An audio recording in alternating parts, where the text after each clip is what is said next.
Okay, thank you very much, Luis Moreno Ocampo. This was a very impressive presentation, and I think many of us have questions for you. And if we can get the light back up here, that would also be helpful, I think.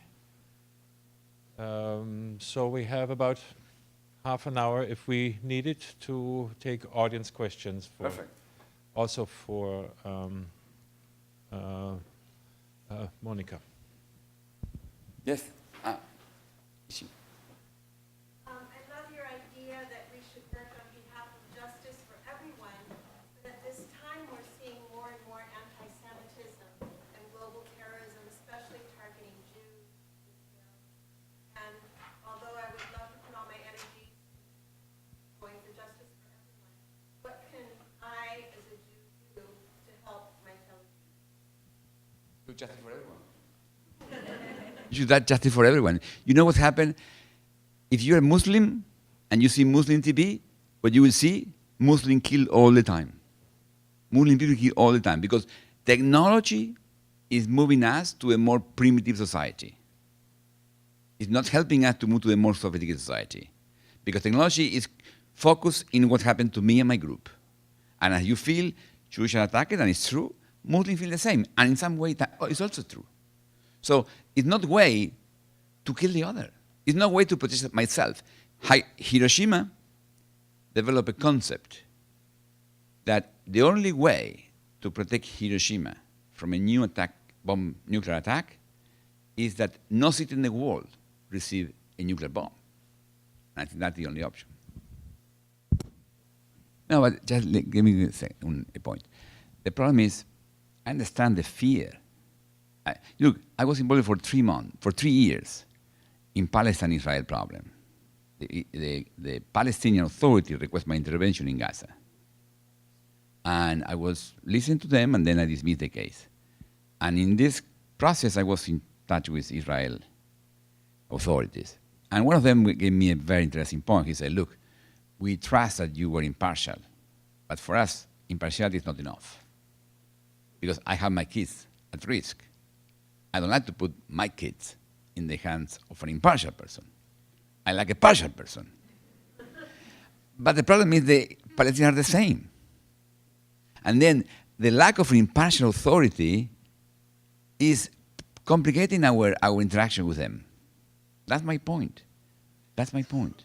So I'm not saying you have to just, court would not be enough. We need to do a lot. We need to do education, because if the Palestinians are educated in refugee camps, in hate, you have problems. So we have to focus on that. You have to focus on how, but also it's similar to the Jewish side. If Jewish people are educated in hate, will be the same. Okay, that's perfect. So the point is we need to both work on both sides on education to build new generation with different mindset, open mindset. If no, the idea, oh no, you are utopic, I'm the realist. I'm sorry, you realist, we have a problem. The world will have a problem. That was what Videla said in my country. Videla said, we have to fight subversive and see what they did. So each time we choose the idea to kill my enemy has friends and families. And John Secretary of State Kerry say, we cannot kill so fast. So you cannot kill all of them. Never. So we need institutions to live together in the world. And that's what to understand. That is the only solution. And that is the basic of the Jewish tradition, because you were always around the world. So that's why you developed the ideas of law. You have to go back to your roots. Don't lose them. We need that. So, Israel wanted, for Israel the biggest problem was some specific element of the war crimes that targeting the settlements. That's the biggest problem for Israel. But it's a long process. This is a long process. It will take 50 years. But look, I started in 2003. There were 78 state parties. I ended in 2012. There were 122 state parties. So I keep moving. So the problem is, this is the first time the institutions were not designed by the winners of the conflict. So the British Empire designed the model in the 19th century after the defeat of Napoleon. US designed the League of Nations and the UN Security Council after the First World War and Second World War. Now, the ICC model was beyond that. It was basically creation of the Latin American countries who were fed up with the Cold War crimes, Europe, who was fed up with the Balkans and all the crimes, and Mandela and South Africa. And then Japan, New Zealand, Australia, Canada. So it's a new concept led by the smaller countries. In this sense, it's complicated. That's why we are in a transitional movement in which the world is changing, and then it's complicated. And that's why it's uncertainty. That's why I believe we need a Jewish tradition. The Jewish tradition is, we need that. The world needs that. And we have to understand each other and keep moving. The death of Nisman? No, but death of Nisman does not require intelligence. Death of Nisman require, like... Sorry, the case that he presented. Against the president. No, but this case is... It requires some, I don't know, require documents or something showing that they really offered this. But maybe it's not. Maybe the case is just... No, it cannot be. It's not true. Maybe they never offer immunity. We don't know that. But the way to do it is someone in the government confessing or documents appearing or something like that. And how easy is to bring international when the local government technically is possible to bring? For the case of Cristina Fernandez, no, it's eventually Argentina is member of the Inter-American Commission of Human Rights, so you can go there, but you need to first try to make all the effort in the national system. The problem is also, and that's why part of the members of the Kirchner administration are afraid, Argentina, in fact, it's my fault, I have to recognize. When I was involved in this case against Videla and these guys, when I was prosecuting them, all the politicians were in favor. First, because people vote. Argentina in '83, Alfonsín proposed to investigate the crimes, and he got 52% of the votes.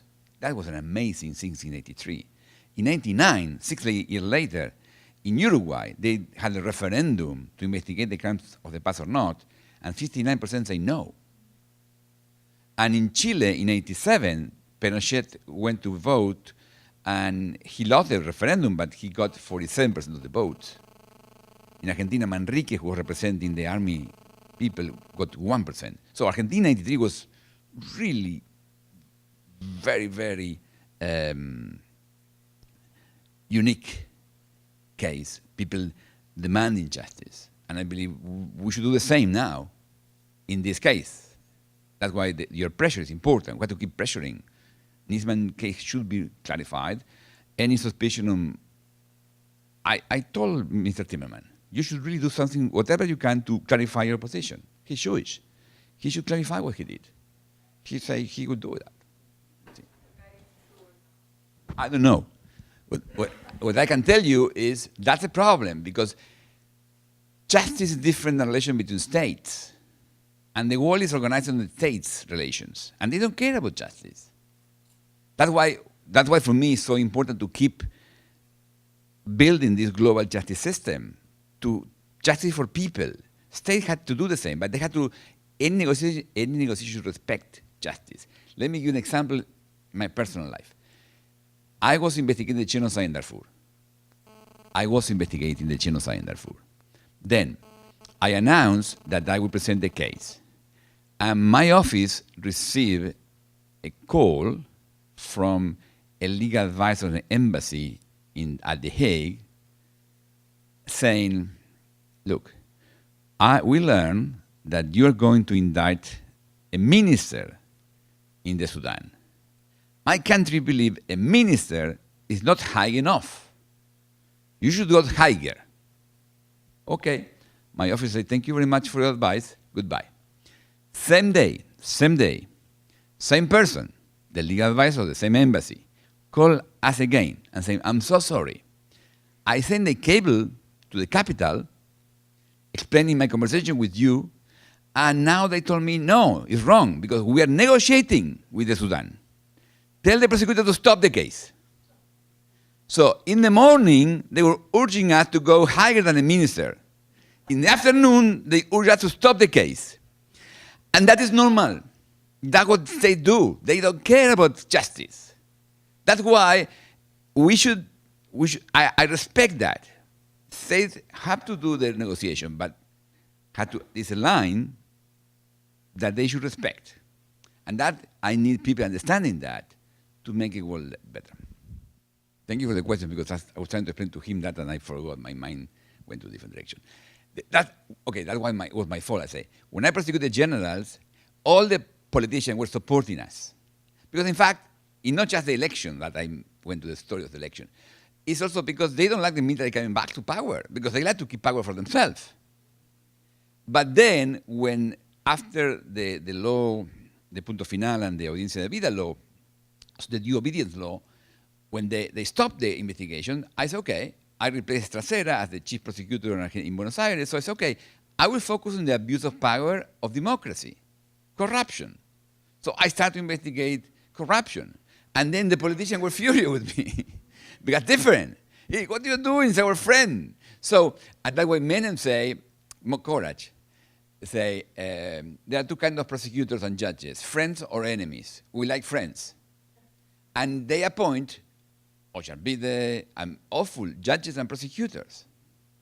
Interesting, Argentinean, who was a judge in the court, the juntas, was a minister of justice of Menem, and he resigned and said, look, President, you will be indicted by the same friends that you were appointed as judges. Because they are not friends of you, they are friends of power. And when power changed, the friendship changed. And it was true. Mr. Urso, appointed by Menem, put Menem in jail. And that's the fear of the current president, that the time is ending and the system is changing, and Bonadío was the second of Courage. So there are many of the judges, AJRC was prosecuting the lawyer who exposed the video showing Galeano paying the bribe. At the end, AJRC was also exposed as the owner of a prostíbulo. So, and he's still a judge. So of course, because Bellis, that's why for me, Bellis was something we had to remember him. In the Bellis time, Kirchner appointed good judges. So we have a mix of judges appointed in the old days, in the new days. It's complicated. It's a mix of judges. And as you say, it's not just a judge's problem. I did a survey with my students at the law school in Buenos Aires years ago, and we found the lawyers believe judges are corrupt, but they don't believe the lawyers are more corrupt than the judges, and they don't believe the clients are worse than the lawyers. Because I received a story of the lawyer saying his client was asking him to bribe the expert witness. And they'll say, no, look, let me manage, because I think the expert witness will be in agreement with us. I talked to him, I think he's in agreement with us. And the client say, I don't care what the expert witness think. I go and pay him that I feel more confident. So, as you're right, it's a bad system. That's why we need to change. And that's why I think it's a new generation of people. There are new young people. I hope we can change. I hope. In Argentina, the prosecutors are more independent here, legally. Legally, prosecutors are independent in Argentina. Here, you're a member, you are the federal prosecutor, you're a member of the executive branch. But here's a strong tradition. The prosecutor in the case has something to say. The problem is in Argentina, when we try to use our powers against corruptions, we found Menem start to promote people and then appoint his friends, and now it's complicated. We have a mix of people. That's why we need to keep educating people with focus and removing people who cannot be prosecutors and judges, and we can appoint new people and check what they're doing. Yeah, but we need, it's not just about the president, it's not about, we need people fulfilling their job. But even in the case of Nisman, for instance, it's not just about the prosecutor. You need good investigators. You need people collecting evidence. So that's why his question about the system is complicated. We need to know, corruption is not just about one individual. It's a system it's a network of people. So we need to build a network of people to replace the other network. And maybe democracy is helping in this way. Look, just to give you a hope, I was in Buenos Aires, I live in Buenos Aires 2 weeks a month. So I was in Buenos Aires going to the law school, and then I was going to cross the Figueroa Alcorta, the avenue in front of the law school building, and there was no car coming. So I crossed, even the red was a red light. I crossed the avenue. And then behind me was a young lady, blonde, waiting to the red light. So I said, look. And then when I finished my crossing, I was waiting for her. So to ask, where are you from? And she was from Argentina. She said, no, I'm from Argentina, but I'm 22, I studied in the law school, I should respect the rules. So I did not cross. So maybe it's a new generation coming.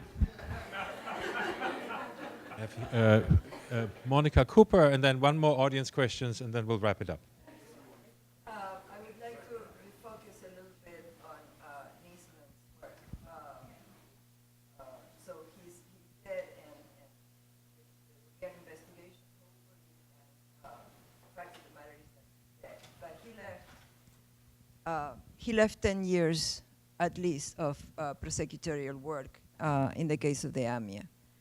So I would like to go back and honor that and figure what, with your help, what is the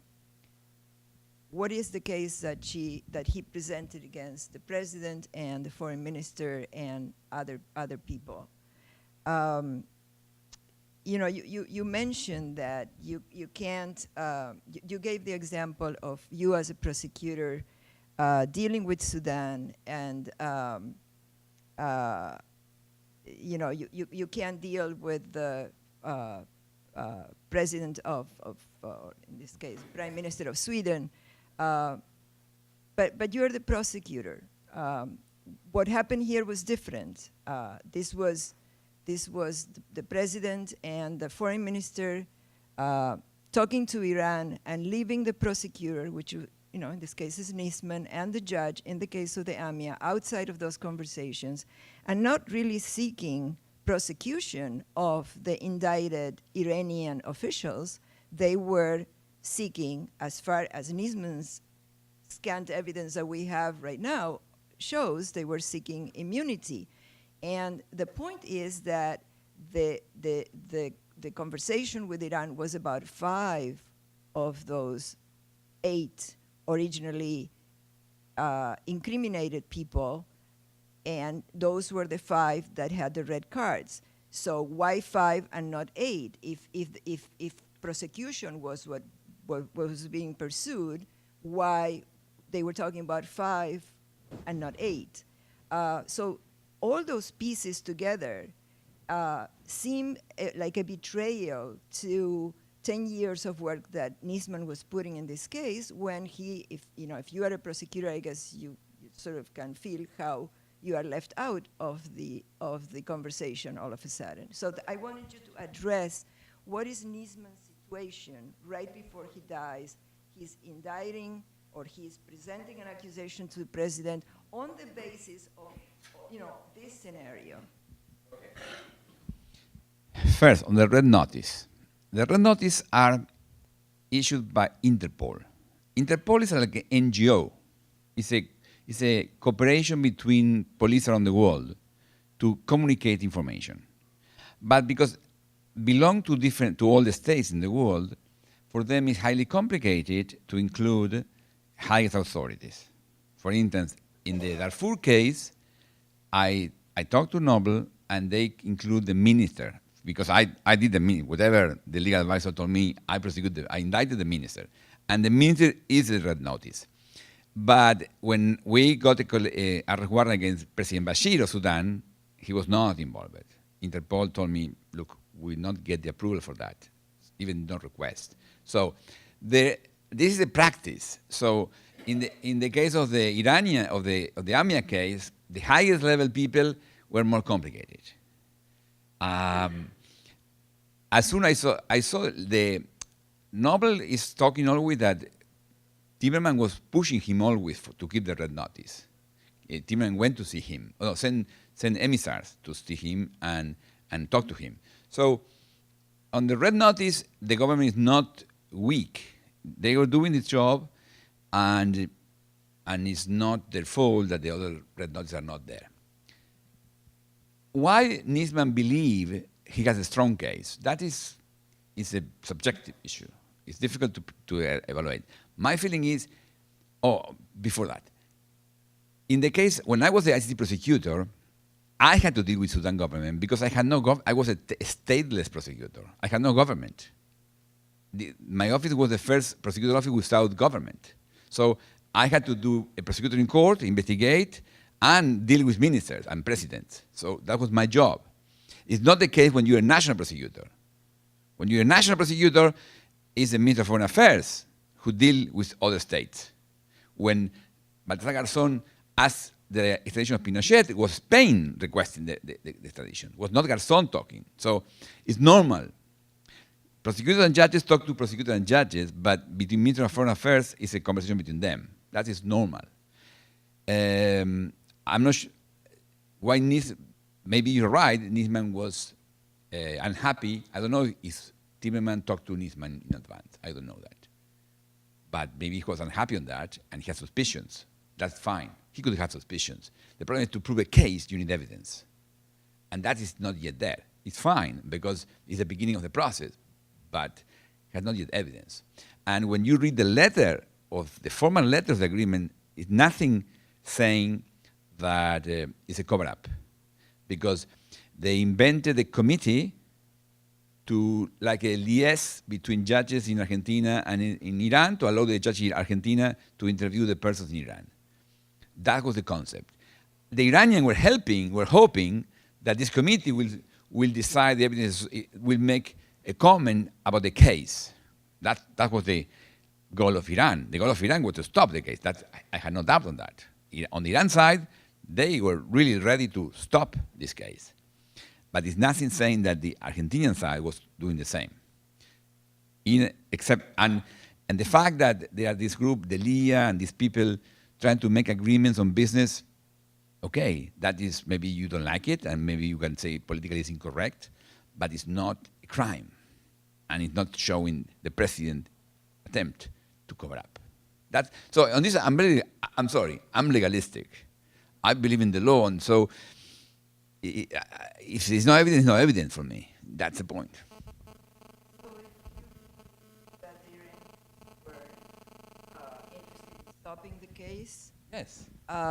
so how come they never voted on it? How come they never pursued it? The agreement. Right. They talked to Argentina, but then when it came time to bring it to their parliament, they didn't. And that was after the 5 red cards were not. No. If what this makes you feel or understand is that their goal was to remove the red cards from the high officials, and if that were not to be achieved, then they stopped having any interest in this commission of understanding. Yeah, the attempt failed. But that is showing that the Argentina government was not doing exactly what the Iranians expected. So there's nothing obvious there that Argentina...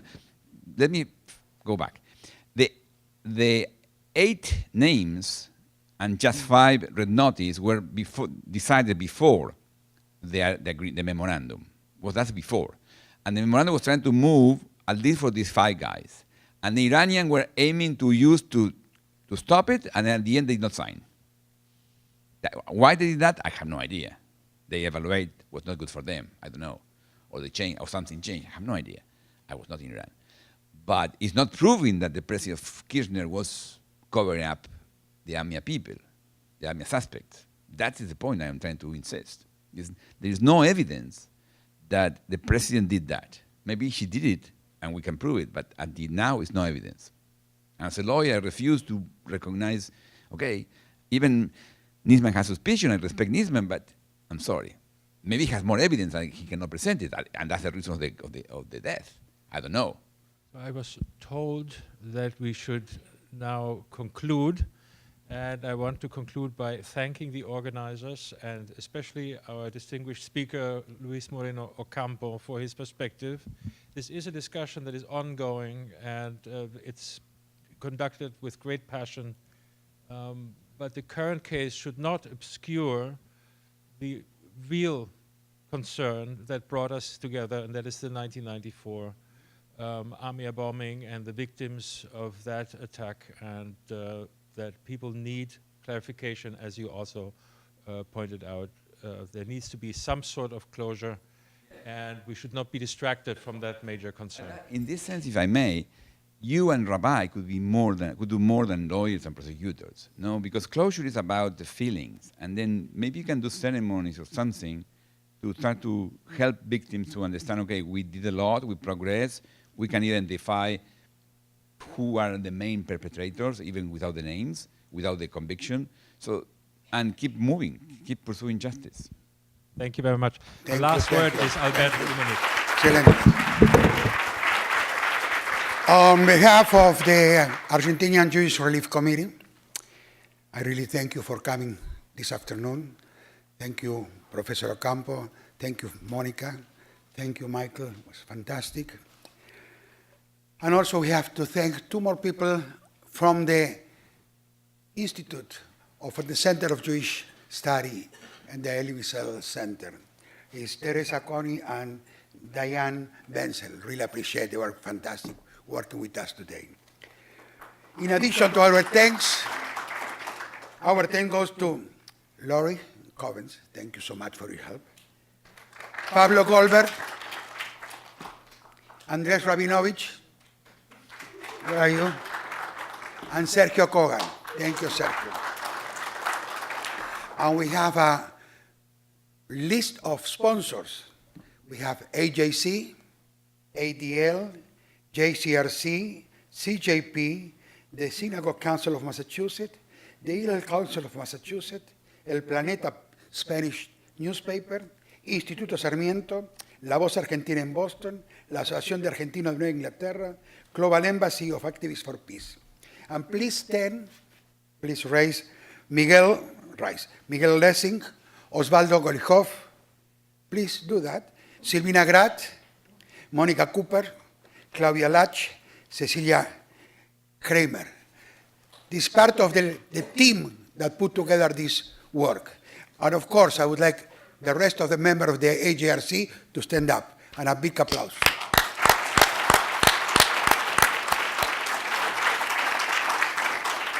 You really have, many of you have a photo of one of the victims. Can I see it, please? This is also to honor and in memory of these people who were victims in the bombing in 1994. Thank you. And also, please, when you, on your way out, please leave them in the table. Thank you so much. Michael again. Thank you.